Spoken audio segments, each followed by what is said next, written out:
ਆਖਿਆ ਇਸ਼ਕ ਦੇ ਰਾਹ ਪਾਉਣਾ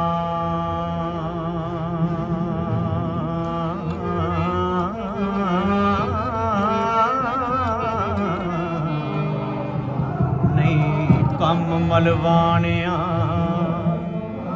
ਕਾਜ਼ੀਆਂ ਦਾ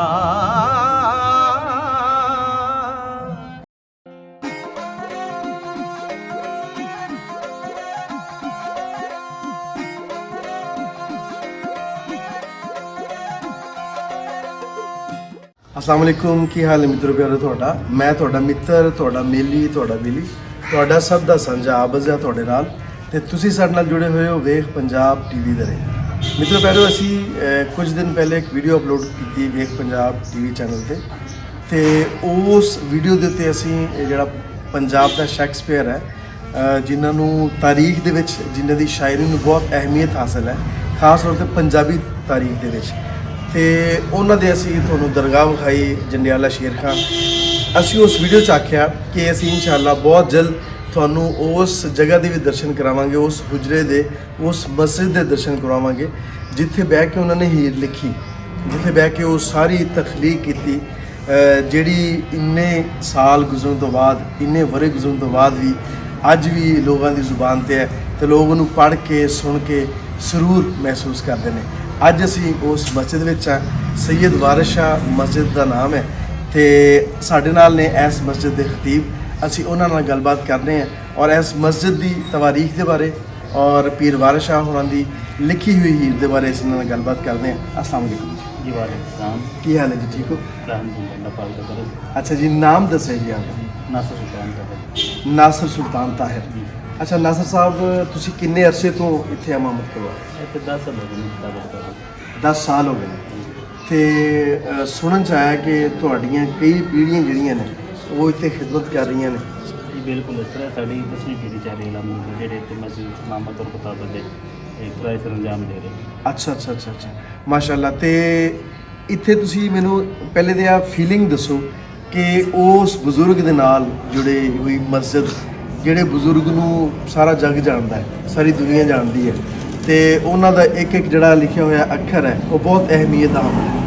ਉਸ ਬਜ਼ੁਰਗ ਨੇ ਇੱਥੇ ਆ ਕੇ ਹੀਰ ਲਿਖੀ, ਆਪਦੀ ਕਿਤਾਬ ਲਿਖੀ, ਉਹ ਫੀਲਿੰਗ ਜ਼ਰਾ ਸਾਡੇ ਨਾਲ ਸਾਂਝੀ ਕਰੋ, ਸਾਡੇ ਮਿੱਤਰ ਪਿਆਰਿਆਂ ਨਾਲ ਸਾਂਝੀ ਕਰੋ ਕਿ ਕੀ ਫੀਲ ਕਰਦੇ ਜਦੋਂ ਤੁਸੀਂ ਇੱਥੇ ਮਸੱਲੇ 'ਤੇ ਖੜ੍ਹੇ ਹੁੰਦੇ ਹੋ ਤੇ ਕੀ ਫੀਲਿੰਗ ਆਉਂਦੀ ਹੈ? ਉਹ ਕਦੀ ਉਹ ਸਦੀਆਂ ਪਿੱਛੇ ਗਏ? जी बिल्कुल। पीर वारिस शाह रहमतुल्लाह अलैह ने जो पंजाबी का कलाम लिखे हीर वारिस शाह जी पूरी दुनिया जानती और पढ़ती है तो सानू बड़ा फख्र महसूस होता है कि वो कलाम पीर वारिस शाह ने साडी इस मलकां की धरती पर बैठ के लिखे और साडे वास्ते बाइस फख्र है।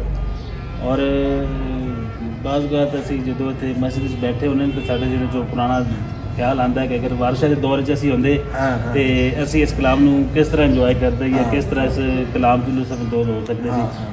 तो साफ ज़ाहिर है कि समय की गल है, वो समय बीत गया है लेकिन पीर वारिस शाह का दौर चल रहा है तो पीर वारिस शाह का दौर चलता रहना जिद्दी देर तक पंजाबी बोलने वाले जिंदा ने, पंजाबी समझने वाले जिंदा ने तो पंजाबी जिंदा ने दुनिया की जिद्दी देर तक पीर वारिस शाह लोग समझते रहेंगे, पढ़ते रहेंगे और पीर वारिस शाह का दौर चलता रहेगा।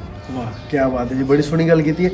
अच्छा तुसी उस हुजरे च जिथे पीर वारिस होना बैठ के लिखिया उत्थे बैठ के कदी वो सरूर लिया उस गल दा? उस बाज़ बात है बैठी रहे और कलाम पढ़ी था और यकीन करो कि इंज लगता है कि जिस तरह शायद पीर वारिस शाह खुद इस मजलिस की सदारत कर रहे हैं। क्या बात। और बहुत एक अलग किस्म की रूहानियत मिलती है, सुकून मिलता है और पीर वारिस शाह का कलाम का जो फैज़ है वो बंदा हासिल कर सकता है। बिल्कुल सही कहते जी। अच्छा इस मस्जिद नूं बनया किन्ने वरे हो गए? मस्जिद की तमीर में सर हो चुके हैं 700 साल 700 साल हो गए। 740 हिजरी तमीर है मस्जिद की और 1443 हिजरी समझो कि 703 साल हो गए मस्जिद। वाह जी। अच्छा उदों जो इतने पीर वारिस शाह होरी आए उदों भी इदां गुंजानबाद इलाका सी, बहुत घर सन या कोई टावा टावा घर सी? उस वक्त आबादी बहुत कम सी। उदों तारीख उठाइए ना तो उदों कहते कि 4,000 नफूस की आबादी होएगी जिंदे अक्सरीत केड़ी सी वो हिंदुओं की सी, सेक्शन और तीसरे नंबर पर मुसलमान आते सन आबादी के लिहाज ना। और ਇਹਨੂੰ ਉੱਚਾ ਟਿੱਬਾ ਵੀ ਕਿਹਾ ਗਿਆ ਮਲਕਾਂਸ ਨੂੰ, ਕਿਉਂਕਿ ਇੱਕ ਉੱਚੀ ਜਗ੍ਹਾ ਹੈਗੀ ਹੈ, ਉਹਨੂੰ ਟਿੱਬਾ ਕਹਿੰਦੇ। ਤੇ ਇੱਥੇ ਫਿਰ ਉੱਪਰ ਵਾਲਾ ਹਿੱਸਾ ਕਿਹੜਾ ਸੀ, ਇੱਥੇ ਹਿੰਦੂਆਂ ਦੀ ਔਰ ਸਿੱਖਾਂ ਦੀ ਰਿਹਾਇਸ਼ ਸੀ, ਔਰ ਨੀਚੇ ਕਿਹੜਾ ਹਿੱਸਾ ਸੀ ਮਲਕਾਂਸ ਦਾ, ਉਹ ਇੱਥੇ ਮੁਸਲਮਾਨਾਂ ਦੀ ਰਿਹਾਇਸ਼ ਸੀ। ਅੱਛਾ, ਮਤਲਬ ਹਿੰਦੂ ਵੀ ਇੱਥੇ ਰਹਿੰਦੇ ਸਨ, ਸਿੱਖ ਵੀ ਔਰ ਮੁਸਲਮਾਨ ਵੀ, ਮੁਸਲਮਾਨ। ਤਿੰਨੋਂ ਮਜ਼ਾਹਬ ਦੇ ਲੋਕ ਇਸ ਉੱਚੇ ਟੀਲੇ ਤੇ। ਹਾਂਜੀ, ਤਿੰਨੋਂ ਮਜ਼ਾਹਬ ਦੇ ਲੋਕ ਇੱਕ ਵਕਤ ਤੇ ਇੱਥੇ ਰਹੇ ਨੇ। ਅੱਛਾ ਅੱਛਾ। ਤੇ ਤੁਸੀਂ ਸ਼ਵਾਹਤ ਦੇਖਦੇ ਹੋ, ਜ਼ਾਹਿਰ ਬਾਤ ਹੈ ਤੁਸੀਂ ਗਲੀਆਂ ਫਿਰਦੇ ਹੋਵੋਗੇ, ਗਲੀਆਂ ਮੈਂ ਵੀ ਦੇਖੀਆਂ ਬਹੁਤ ਤੰਗ ਜੀਆਂ, ਤੇ ਉਹ ਤੁਹਾਨੂੰ ਕੋਈ ਅਜਿਹੀ ਚੀਜ਼ ਮਿਲਦੀ ਹੈ ਜਾਂ ਕਿਸੇ ਪਾਸੇ ਕੋਈ ਐਸੇ ਸ਼ਵਾਹਦ ਮਿਲਦੇ ਨੇ ਕਿ ਯਾਰ ਇਹਨਾਂ ਦਾ ਆਪਸ ਵਿੱਚ ਤਿੰਨ ਮਜ਼ਾਹਬ ਦਾ ਕੋਈ ਬਹੁਤ ਗੂੜਾ ਪਿਆਰ ਸੀ, ਜਾਂ ਆਪਸ 'ਚ ਕੋਈ ਸੁਲਹ ਸਫਾਈ ਨਾਲ ਸੀ ਰਹਿੰਦੇ, ਕੋਈ ਇਸ ਕਿਸਮ ਦੇ, ਜਿਵੇਂ ਹੁਣ ਅੱਜ ਕੱਲ੍ਹ ਅਸੀਂ ਕੋਈ ਫਿਰਕਿਆਂ ਦੇ ਵਿੱਚ ਜਾਂ ਕੋਈ ਇਸ ਕਿਸਮ ਦੀ ਅਸੀਂ ਗੱਲਬਾਤ ਕਰਨੇ ਆ? नहीं, अज भी क्योंकि ये कोई ज़्यादा पुरानी गल नहीं की, हमें पाकिस्तान या बरस गिर का लहदा होना या पाकिस्तान का, तो अज भी कई बजुर्ग मिलते हैं, असं उन्होंने को बैठ के कहानियाँ सुनने वा पुछने वा भी उदों की हालात सन, और वो पुराने बजुर्ग दसते हैं कि उदों बहुत ही मतलब कि प्यार और मुहब्बत वाला दौर सीगा।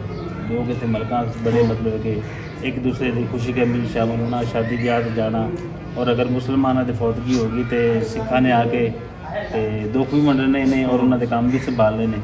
ਔਰ ਅਗਰ ਸਿੱਖਾਂ ਦੇ ਕਿਧਰੇ ਫੌਤਗੀ ਹੋ ਗਈ, ਕੋਈ ਉਹਨਾਂ ਦੀ ਡੈਥ ਹੋ ਗਈ, ਫਿਰ ਮੁਸਲਮਾਨ ਕਹਿੰਦੇ ਨੇ ਕਿ ਅਸੀਂ ਜਾਣਾ ਔਰ ਉਹਨਾਂ ਦੇ ਮਤਲਬ ਕਿ ਕੰਮ ਸੰਭਾਲਣੇ, ਜਾਨਵਰ ਸੰਭਾਲਣੇ ਜਾਂ ਘਰ ਦੇ ਕੰਮ ਸੰਭਾਲਣੇ, ਮਹਿਮਾਨਾਂ ਨੂੰ ਸੰਭਾਲਣਾ। तो कहते भी इस तरह से एक दूसरे के दुख के शरीक होते रहे हैं और बड़ा अच्छा वक्त गुजरे आपस। ਪੀਰ ਵਾਰਿਸ ਸ਼ਾਹ ਹੋਰਾਂ ਜਿਹੜੀ ਹੀਰ ਲਿਖੀ ਹੈ, ਇਹਦਾ ਤੁਸੀਂ ਕੀ ਨਤੀਜਾ ਕੀ ਅਖਜ਼ ਕਰਦੇ ਹੋ? ਕਿਉਂਕਿ ਇਹਦੇ ਤੇ ਬਹੁਤ ਸਾਰੇ ਲੋਕ ਇਹਨੂੰ ਕਹਿੰਦੇ ਕਿ ਸਿਰਫ ਮਜਾਜ਼ ਦੀ ਗੱਲ ਹੈ, ਕੁਝ ਲੋਕ ਕਹਿੰਦੇ ਨੇ ਕਿ ਆ ਸਿਰਫ ਹਕੀਕੀ ਗੱਲ ਹੈ। ਤੁਸੀਂ ਦੋਵਾਂ ਚੀਜ਼ਾਂ ਨੂੰ ਇਕੱਠਿਆਂ ਲੈ ਕੇ ਚੱਲਦੇ ਹੋ ਤੁਹਾਡੇ ਨਜ਼ਰੀਏ ਦੇ ਮੁਤਾਬਕ, ਜਾਂ ਸਿਰਫ ਮਜਾਜ਼ ਦੀ ਗੱਲ ਹੈ ਜਾਂ ਸਿਰਫ ਹਕੀਕਤ ਦੀ ਗੱਲ? ਪੀਰ ਵਾਰਿਸ ਸ਼ਾਹ ਨੇ ਤਾਂ ਟੋਟਲ ਹਕੀਕਤ ਦੀ ਗੱਲ ਕੀਤੀ ਜੀ। ਹਰ ਬੰਦਾ ਆਪਣੀ ਅਕਲ ਔਰ ਸ਼ੌਰ ਦੇ ਮੁਤਾਬਿਕ ਕਿਸੇ ਵੀ ਸ਼ੇਰ ਨੂੰ ਜਾਂ ਕਲਾਮ ਨੂੰ ਪਰਖਦਾ ਸਕਦਾ, ਲੇਕਿਨ ਅਸੀਂ ਮੇਰੇ ਨਜ਼ਦੀਕ ਇਹ ਕਿ ਪੀਰ ਵਾਰਿਸ ਸ਼ਾਹ ਨੇ ਟੋਟਲੀ ਕਿਹੜਾ ਨਾ ਇਸ਼ਕ ਹਕੀਕੀ ਦੀ ਗੱਲ ਕੀਤੀ ਹੈ। ਰੂਹ ਕਲਬੂਤ ਦਾ ਜ਼ਿਕਰ ਸਾਰਾ ਨਾਲ ਅਕਲ ਦੇ ਮੇਲ ਮਿਲਾਇਆ ਹੈ। ਪੀਰ ਵਾਰਿਸ ਸ਼ਾਹ ਨੇ ਤੇ ਰੂਹ ਦੀ ਔਰ ਜਿਸਮ ਦੀ ਗੱਲ ਕੀਤੀ ਹੈ, ਔਰ ਰੂਹ ਔਰ ਜਿਸਮ ਕਿਹੜਾ ਹੈ ਇਹ ਹਕੀਕਤ ਹੈ ਜਿਹਨੂੰ ਝੁਠਲਾਇਆ ਨਹੀਂ ਜਾ ਸਕਦਾ। ਤੇ ਪੀਰ ਵਾਰਿਸ ਸ਼ਾਹ ਦਾ ਪੈਗਾਮ ਜਿਹੜਾ ਨਾ ਇਸ਼ਕ ਹਕੀਕੀ ਦਾ ਪੈਗਾਮ, ਇਸ਼ਕ ਮਜ਼ਾਜੀ ਦਾ ਤਾਂ ਹੋ ਨਹੀਂ ਸਕਦਾ ਨਾ ਕਿ ਇਕੱਲਾ ਦਾ ਵਲੀ ਹੋਏ ਉਹ ਇਸ਼ਕ ਮਜ਼ਾਜੀ ਦੀ ਗੱਲ करे और इश्क हकीकी की गल ना करे, क्योंकि इश्क हकीकी केड़ा है ना वही असल मंजिल है। इश्क मजाजी जो है इंसान की मंजिल नहीं है। हाँ, लेकिन मजाज इतना कि जरूर है कि मजाज तो ना हकीकत का पता दस देंगे। बाज़ का इश्क हकीकी च पैन वाले इतना एक लुत्फ मिलता है ना जी कि वो फिर सोचते हैं कि यार केड़ा इश्क मजाजी है, ये सानू इतना लुत्फ दे रहे हैं तो असं हकीकत वाले जावांगे तो हकीकत सानू कितना लुत्फ देगी। इसलिए इश्क मजाजी और इश्क हकीकी दोनों नाल चलते हैं, लेकिन फिर वारिस का पैगाम केड़ा टोटली इश्क हकीकी ते मुबनी है और उन्होंने सानू जेन च लैके उन्होंने कलाम पढ़ना चाहिए, समझना चाहिए। ਅੱਛਾ, ਸੁਣਨ ਚ ਆਇਆ ਕਿ ਤੁਹਾਡੇ ਕੋਲ ਜਿਹੜੀ ਉਹ ਕਿਤਾਬ ਹੈ ਹੀਰ ਵਾਰਿਸ ਸ਼ਾਹ ਜਿਹੜੀ ਲਿਖੀ ਉਹਨਾਂ ਨੇ, ਉਹ ਬਹੁਤ ਪੁਰਾਣੀ ਹੈ। ਉਹ ਕਿੰਨੇ ਵਰੇ ਪੁਰਾਣੀ ਕਿਤਾਬ ਹੈ? ਉਹ ਤੁਹਾਡੇ ਕਿੰਨੀਆਂ ਨਸਲਾਂ ਤੋਂ ਸਾਂਭੀ ਹੋਈ ਹੈ ਉਹ ਕਿਤਾਬ?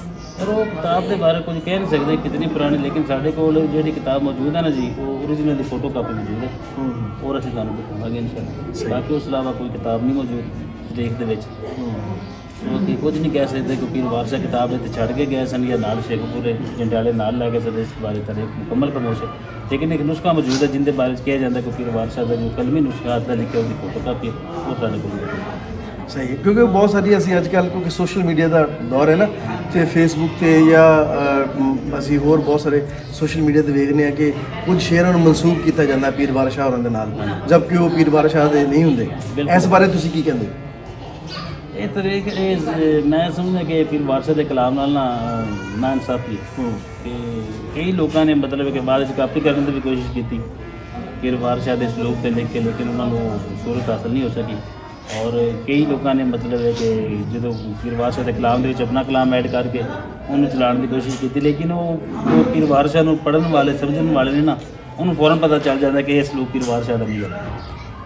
और वो फौरन मतलब कि अजकल किताबां मार्केट जो मौजूद ने वो मुताबिक पीर की तरगड़ वाली किताब जो पुरानी है उन्होंने असीं अथेंटिक कहांगे कि प्योर पीर वारिस शाह का कलाम है।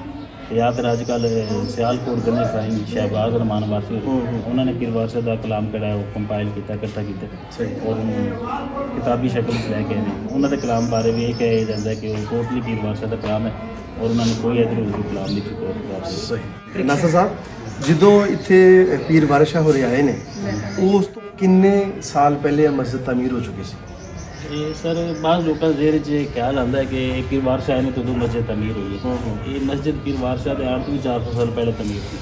अच्छा अच्छा अच्छा अच्छा। टोटल मस्जिद में 700 साल हो गए ने तमीर हुए ने और पीर वार शाह और जो मलकां से चाहे ने उन्होंने आठ तो 400 साल पहले मस्जिद तमीर हो चुकी।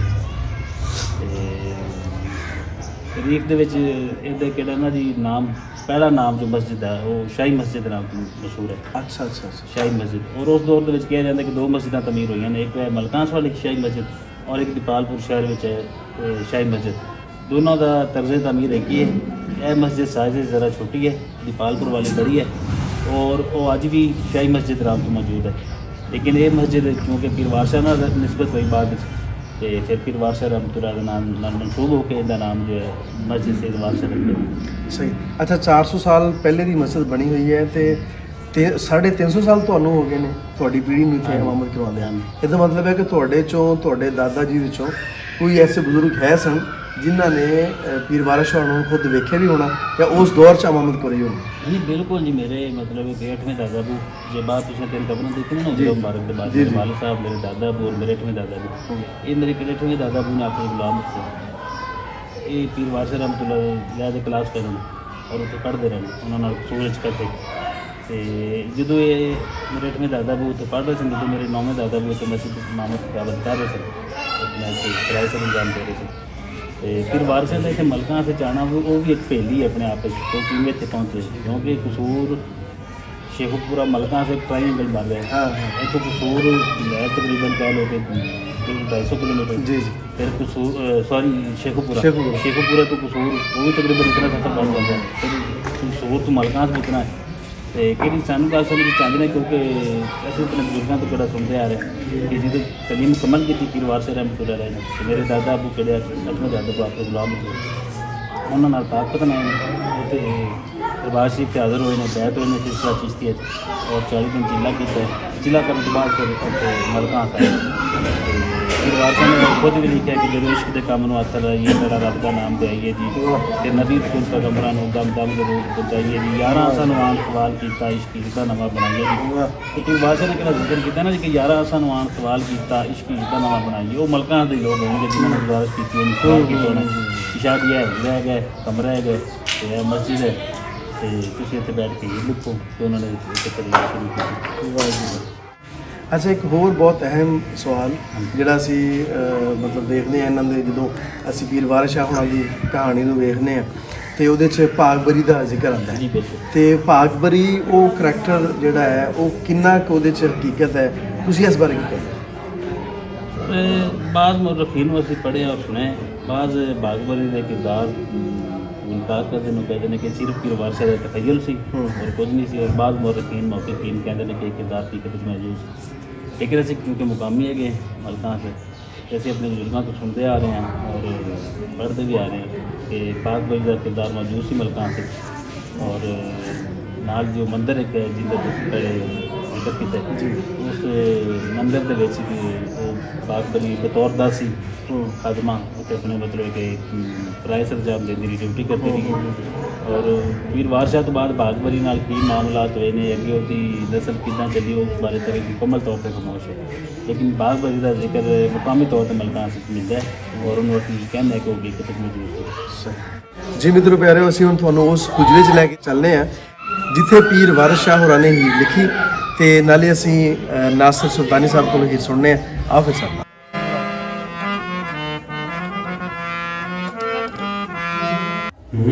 ਜਦੋਂ ਇਸ਼ਕ ਦੇ ਕੰਮ ਨੂੰ ਹੱਥ ਲਾਈਏ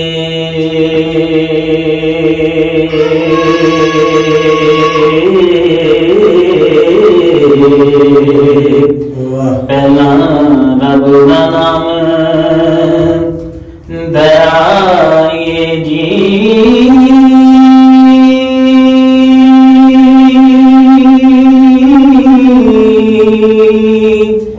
ਫਿਰ ਨਬੀ ਰਸੂਲ ਪੈਗੰਬਰਾਂ ਨੂੰ ਦਮ ਦਮ ਦਰੂਦ ਪਹੁੰਚਾਈ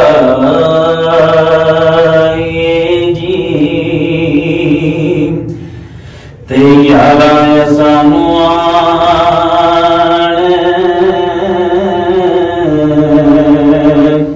सवाल कीता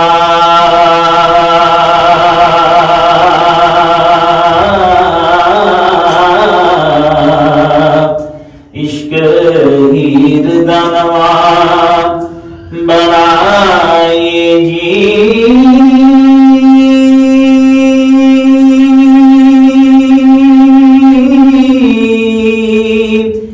इस प्रेम दी जोक दा सब किस्सा जिब सोनी नाल सुनाए जी ते नाल अजब बहार दे शेर करके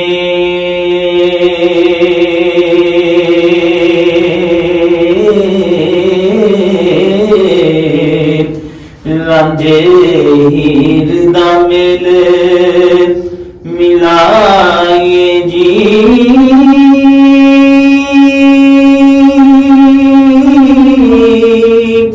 यारा नाल मजालसां विच बह के हो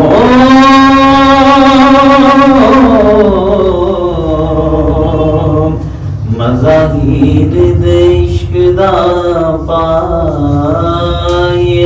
जी। वाह जी वाह, वाह जी वाह। यकीनन बहुत जरूर आया क्योंकि एक ते हुजरा हुआ है जिथे बह के पीर वाला शाह होगा हीर लिखी ते फिर ਉਹ ਲੜੀ ਜਿਹੜੀ ਉਸ ਵੇਲੇ ਇਮਾਮਤ ਕਰਵਾਈ ਸੀ ਇਸ ਮਸਜਿਦ ਵਿੱਚ, ਉਸੇ ਲੜੀ ਦੇ ਇੱਕ ਸਬੂਤ ਜਿਨ੍ਹਾਂ ਨੇ ਹੀਰ ਬੜੇ ਸੋਹਣੇ ਅੰਦਾਜ਼ 'ਚ ਪੜ੍ਹੀ। ਇੱਕ ਅਜਿਹੀ ਹਸਤੀ ਜਿਹਨੂੰ ਪੰਜਾਬੀ ਦਾ ਸ਼ੇਕਸਪੀਅਰ ਕਿਹਾ ਜਾਂਦਾ ਹੈ ਔਰ ਮੈਂ ਸਮਝਦਾ, ਮੇਰਾ ਜ਼ਾਤੀ ਖਿਆਲ ਹੈ ਕਿ ਇਹਦੇ ਨਾਲ ਤੁਸੀਂ ਵੀ ਇਤਫਾਕ ਕਰੋਗੇ ਕਿ ਪੀਰ ਵਾਰਿਸ ਸ਼ਾਹ ਹੋਰਾਂ ਨੇ ਜੋ ਲਿਖ ਦਿੱਤਾ ਹੈ, ਮੇਰਾ ਨਹੀਂ ਖਿਆਲ ਕਿ ਆਉਣ ਵਾਲੀਆਂ ਕਈ ਸਦੀਆਂ ਤੱਕ ਅਜਿਹਾ ਕੋਈ ਪੰਜਾਬੀ ਦੇ ਵਿੱਚ ਲਿਖ ਸਕਦਾ ਹੈ। ਸ਼ਾਹਕਾਰ ਪਿਛਲੀਆਂ ਕਈ ਸਦੀਆਂ ਦਾ ਔਰ ਆਉਣ ਵਾਲੀ ਕਈ ਸਦੀਆਂ ਦਾ ਇੱਕ ਸ਼ਾਹਕਾਰ ਸਾਡੇ ਕੋਲ ਹੀਰ ਵਾਰਿਸ ਸ਼ਾਹ ਕਿਤਾਬ ਮੌਜੂਦ ਹੈ ਤੇ ਉਹ ਸਿਰਫ ਮਜਾਜ਼ ਦੀ ਗੱਲ ਨਹੀਂ ਕੀਤੀ, ਉਹਨਾਂ ਨੇ ਹਕੀਕਤ ਦੀ ਗੱਲ ਵੀ ਕੀਤੀ ਹੈ। ਹਰ ਇਨਸਾਨ ਦੇ ਉੱਤੇ ਹੈ, ਉਹਦੀ ਸੋਚ ਤੇ ਉਹਦੇ ਸ਼ਾਉਰ ਤੇ ਡਿਪੈਂਡ ਕਰਦਾ ਹੈ ਕਿ ਉਹ ਉਸ ਨੂੰ ਕਿੱਧਰ ਲੈ ਕੇ ਜਾਂਦਾ ਹੈ। ਤੇ ਮੈਂ ਸਮਝਦਾ ਕਿ ਜਿੰਨੇ ਵੀ ਔਲੀਆ ਕਰਾਮ ਨੇ, ਜਿੰਨੇ ਵੀ ਰੱਬ ਦੇ ਵਲੀ ਸ਼ਾਇਰ ਹੋਏ ਨੇ, ਉਹਨਾਂ ਨੇ ਹਮੇਸ਼ਾ ਲੁਕਾਈ ਦੇ ਭਲੇ ਦੀ, ਰੱਬ ਦੀ ਮਖਲੂਕ ਦੀ ਮੁਹੱਬਤ ਦੀ, ਰੱਬ ਦੀ ਮਖਲੂਕ ਦੀ ਖਿਦਮਤ ਦੀ, ਰੱਬ ਦੇ ਨਾਲ ਪਿਆਰ ਦੀ ਸਿਰਫ ਆਹੀ ਗੱਲ ਕੀਤੀ ਹੈ। ਇਸ ਤੋਂ ਇਲਾਵਾ ਉਹ ਬਾਕੀ ਸਾਰੇ ਝਮੇਲਿਆਂ ਤੋਂ, ਛੇੜਿਆਂ ਤੋਂ ਹਮੇਸ਼ਾ ਦੂਰ ਰਹੇ ਨੇ। ਤੇ ਸਾਨੂੰ ਚਾਹੀਦਾ ਹੈ ਕਿ ਅਸੀਂ ਐਸੇ ਹੀ ਰਾਹ ਨੂੰ ਇਖਤਿਆਰ ਕਰੀਏ ਜਿਸ ਰਾਹ ਦੇ ਉੱਤੇ ਪੀਰ ਵਾਰਿਸ ਸ਼ਾਹ ਟੁਰੇ, ਜਿਸ ਰਾਹ ਦੇ ਉੱਤੇ ਖਾਜਾ ਗੁਲਾਮ ਫਰੀਦ ਟੁਰੇ, ਜਿਸ ਰਾਹ ਦੇ ਉੱਤੇ ਬਾਬਾ ਫਰੀਦ ਹੋਰੀ ਟੁਰੇ, ਸ਼ਾਹ ਹੁਸੈਨ ਜਿਸ ਰਾਹ ਦੇ ਉੱਤੇ ਟੁਰੇ। ਤੇ ਜੇ ਅਸੀਂ ਉਸ ਰਾਹ ਤੇ ਟੁਰਦੇ ਹਾਂ ਤੇ ਯਕੀਨਨ ਕਾਮਯਾਬੀ ਸਾਡਾ ਮੁਕੱਦਰ ਹੈ। ਲਓ ਜੀ ਮਿੱਤਰੋ ਪਿਆਰਿਓ, ਇਹਦੇ ਨਾਲ ਹੀ ਅੱਜ ਦੇ ਪ੍ਰੋਗਰਾਮ ਨੂੰ ਮੁਕਾਉਂਦੇ ਹਾਂ। ਆਪਣਾ ਤੇ ਆਪਣਿਆਂ ਦਾ ਰੱਖਿਆ ਜੀ ਢੇਰ ਸਾਰਾ ਖਿਆਲ। ਮੇਰਾ ਪਿਆਰ, ਮੇਰੀਆਂ ਮੁਹੱਬਤਾਂ ਤੁਹਾਡੇ ਸਾਰਿਆਂ ਦੇ ਨਾਲ। ਜਿਉਂਦੇ ਵਸੋ ਤੇ ਖਿੜਖਿੜ ਹੱਸੋ। ਰੱਬ ਰੱਖੇ।